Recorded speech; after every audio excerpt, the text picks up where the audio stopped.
A gente vai hoje preparar uma ração com comida de um país estrangeiro. Vamos usar comida do Japão.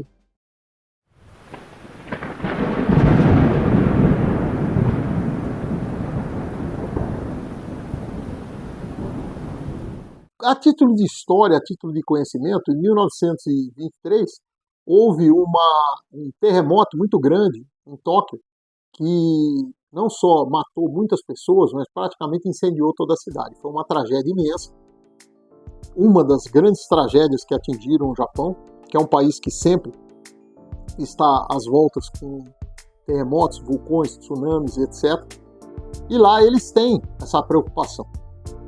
Nós vamos fazer uma série de vídeos sobre uma viagem ao Japão e eu vou começar com esse aqui por causa da ração especificamente. Nós fizemos uma série de ração e agora, em breve, começaremos uma série sobre uma viagem que eu fiz ao Japão para conhecer aquele país, já sobre alguns outros aspectos, para observar, tá? Mas vamos à nossa ração. Eu falei para vocês que nós, para montarmos uma ração, nós temos que dar prioridade para carboidrato, proteína, vitaminas e sais minerais, mais ou menos nessa ordem. Apesar de todos esses itens serem importantíssimos para a nutrição, na hora de montar uma ração eu vou procurar essa prioridade: carboidrato, proteínas, vitaminas e sais minerais. Não pode faltar nada disso. Eu posso modificar as quantidades. E no caso do sobrevivente, no caso de uma emergência, eu vou aumentar a quantidade de carboidrato. Então, vamos ver alguns itens que eu encontrei lá sem saber japonês, tá? Então eu não usei tradutor, eu não perguntei nada para ninguém, eu fui olhando nas prateleiras. Uma característica que eu vou comentar com vocês é a variedade extrema de comida de prateleira que eles têm lá, certo? Mas uma imensa quantidade. Você entra numa loja e você fica tonto de tanta coisa que tem para você comprar. Em compensação, a validade normalmente é muito curta, a validade de 1 ano. Então é uma comida que tem que ser constantemente revisada. Mas vamos fazer de conta que eu estou fazendo um trabalho no Japão, eu vou ficar lá durante 1 mês, eu vou ficar lá durante 1 ano, e eu tenho que montar uma mochila de evasão, tenho que montar uma mochila de fuga. E eu vou ter que usar os itens que eu tenho lá. Então vamos ver o que eu encontrei por lá que me chamou a atenção. O primeiro item que me chamou a atenção foi que eles têm poucas coisas lá em lata. Não é que eles não têm, eles têm. Mas aqui no Brasil, por exemplo, tem um monte de lata no supermercado. Lá você tem que procurar. Acaba achando, mas é um ou outro item. Porque lá eles têm a dificuldade do ferro. Então o ferro para eles não é uma matéria-prima fácil. Então eles evitam colocar coisas em lata. E eu encontrei, curiosamente, 2 latas de biscoito. Então biscoito em lata. Qual a consequência disso? A validade dele é maior do que o normal. Então, por exemplo, essa lata de biscoito aqui é válido até 2029, 5 anos de validade. Isso não é normal no Japão. Normalmente, as comidas valem apenas por 1 ano. Mas então eu tenho aqui 2 latas de biscoito que eu encontrei. Essa aqui também tem uma validade estendida, 2029 também, tá? 2 empresas diferentes.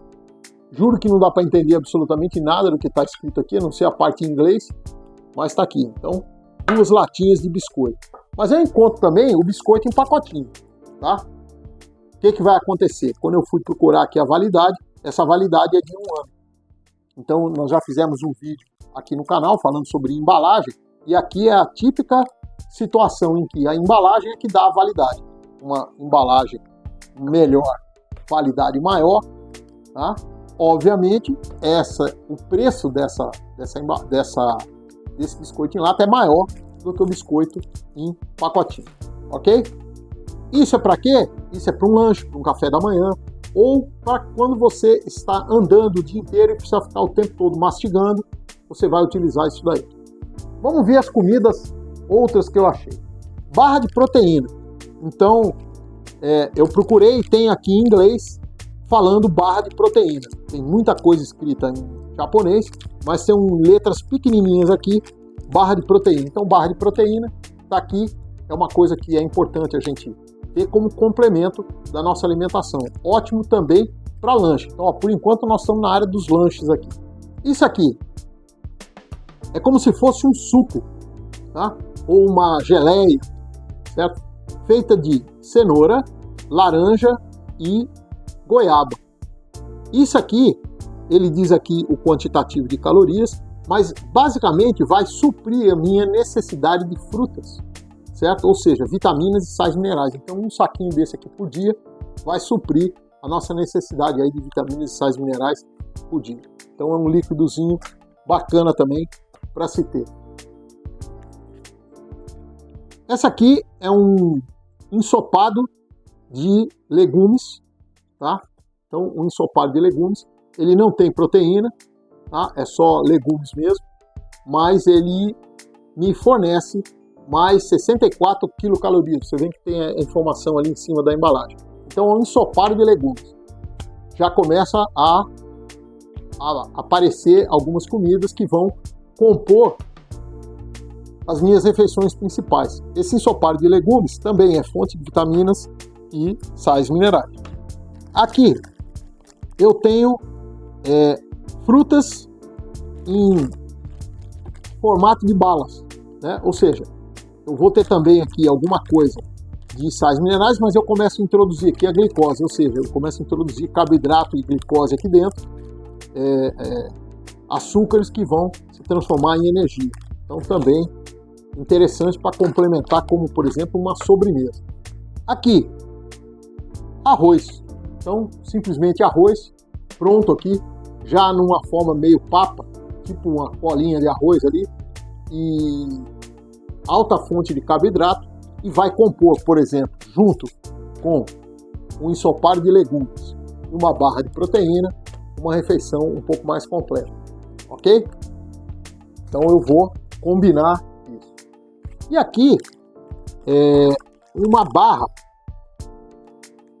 que ela é um alimento balanceado, ou seja, se você comer só esse tipo de alimento, você vai estar tendo uma refeição balanceada, ela é preparada com uma série de coisas. É um alimento mais processado, tá? E que vai me proporcionar uma alimentação mais completa em situação de emergência, ou seja, só isso aqui num EDC, por exemplo, numa mochilinha de dia a dia, não é na mochila de fuga, vai me dar uma refeição em boas condições. Mas a validade dela me chamou a atenção, que vai até 2030, mais 5 anos de validade. Então esse aqui realmente foi um dos poucos itens que eu encontrei no Japão que caracteriza uma alimentação de emergência, ou seja, uma barra de uma barra de cereal, uma barra de proteína, mas é uma barra de comida completa. Tá? Essa foi a única comida lá que eu achei que me chamou a atenção e boa para ter no EDC, porque é pequena e teria só isso daqui para o dia a dia. O restante das comidas a gente vai compor, então arroz, com legumes, com barra de proteína, com fruta, com biscoito, suquinho de fruta, e a variedade lá é muito grande. Cerca de 95% das comidas que eu vi, a validade era de 1 ano. Tá? O japonês, como ele preza um pouco mais do que os americanos, por exemplo, pela sua saúde, eles fazem questão de que a comida tenha pouco conservante e, consequentemente, o resultado disso é que a validade dos alimentos diminui. Tá? É fácil entrar em qualquer supermercado nos Estados Unidos e encontrar comida de emergência, até em baldes, para uma validade muito longa, né? 10, 20 anos. No Japão não é tão fácil, eu não achei. Procurei e não achei. O máximo que eu encontrei foi isso aqui, com validade de 5, 6 anos. Certo? Então, tá aí. Se você for para o Canadá e não souber inglês, se você for para Tailândia, não souber o tailandês, se for para o Japão, não souber o japonês, tá? Ou se for para a Itália e não souber o italiano, dá para se virar, tá? Dá para procurar, tem muita coisa em inglês nas embalagens, e sempre usando o mesmo conceito: carboidrato, proteína, vitaminas e sais minerais. Prepare-se e sobreviva.